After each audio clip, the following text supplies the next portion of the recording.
Okay, so now look what we've done. We've done quite a wonderful thing in a relatively short space of time. We've mapped out the basic kind of historical context of the tradition, and there's a lot more about that in Tantra Illuminated.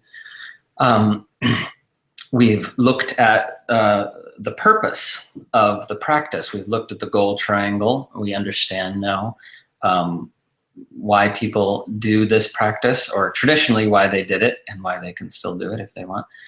And we looked at the stages of awakening according to one lineage. That's not a universal tantric teaching. It's just according to the Trika lineage. Those stages are found in the Malini Vijayottara Tantra.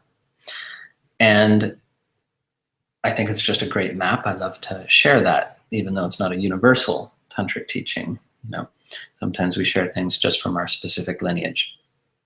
Then we looked at the reasons why the practice might not work, because if you address those reasons, there's no real reason for it to not work. It will work. The practice is designed to work on a human mind in a human body. If you've got that, it's going to work for you. There's no, sometimes people like to think, oh, I'm not cut out for this. That's just another way of, running away. It's not to say that you need to do a tantric practice in particular. A spiritual practice in some way or another addresses these same fundamental things. In my personal experience and in my belief, the tantric path is just,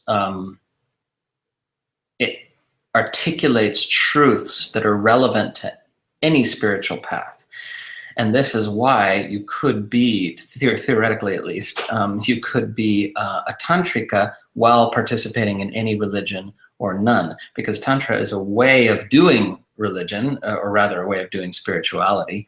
And any specific context can be adapted to it. I mean, that's how it was designed, as a kind of spiritual technology. So when you're doing, Shaiva Tantra, you're working with Shaiva mantras and Shaiva deities. When you're doing Buddhist Tantra, you're working with Buddhist mantras and Buddhist deities. There's no reason that someone couldn't do Christian Tantra and do the same kind of practices, but using the Christian imagery and the Christian mantras, and so on and so forth. And indeed, someone has written a book proposing a Christian Tantra someone who studied Shaiva Tantra. And that's very interesting. I don't know how good that book is. I haven't read it, but it's very interesting because it's true that this is a practice that can be adapted to any context. It takes some thought and, it takes some expertise to do that. It can't be something you do as an amateur or a hobbyist. That's not going to work. But the point is that what Tantra is articulating here are truths that I think are relevant to any spiritual path, and you can be on your path and be with whatever teachers you have and still learn from the tantric view and the tantric practices. And other people want to go deep into this, both culturally and spiritually. They want to take initiation. They want to study with lineage-holding tantric teachers, and that's available to people as well. Okay. Of course, with any authentic teacher, they're not self-appointed. Their teacher asked them to teach. If you're self-appointed, it comes from ego more likely than not, though that's not an absolute rule.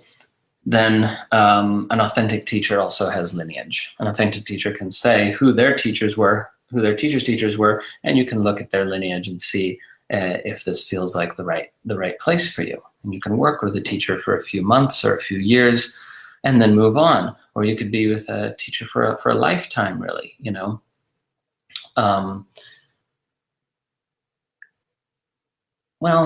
having said that, I want to just clarify.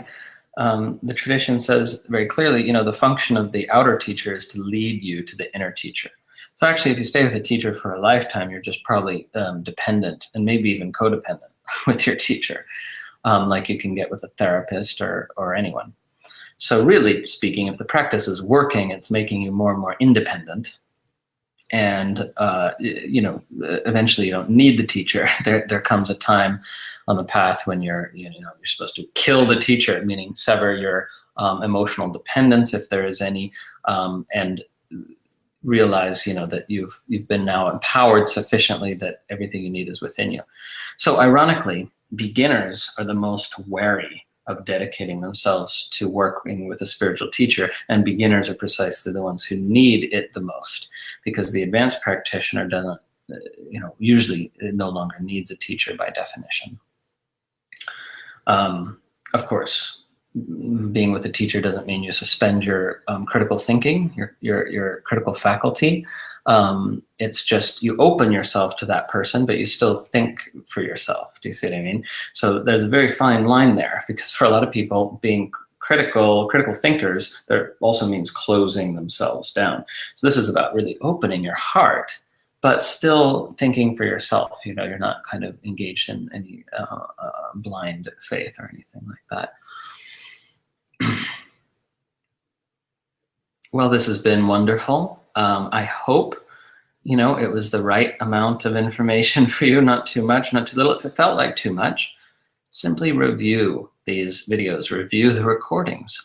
You know, it's, and it'll all sink in, because what I've really tried to do is give you, like I said, a fairly thorough orientation to the fundamentals of the orientation of this path. Now, you know, the language, if you've studied in some other tantric lineage, the language I've been using may not be familiar to you, because it is a very diverse tradition. But I would just invite you, instead of saying, oh, well, this is not how my teacher said it, you know, this is not how we do it in the Sri Vidya or whatever other lineage that you're in. I just invite you to kind of feel where these teachings are coming from, where these words are coming from, because I think you'll find that even if the languaging is different in whatever lineage you've studied, you know, what I've been doing, what I've been trying to do is express kind of the spirit of the tradition. And sometimes I was, you know, giving specific teachings from specific lineages, but still, if you kind of have learned from multiple teachers, and if you've immersed yourself in the tradition as a whole, which God knows takes years and years and years and years to do, then you recognize, oh, this is capturing in some sense some of the essence of it, even if the language is familiar or unfamiliar, doesn't matter.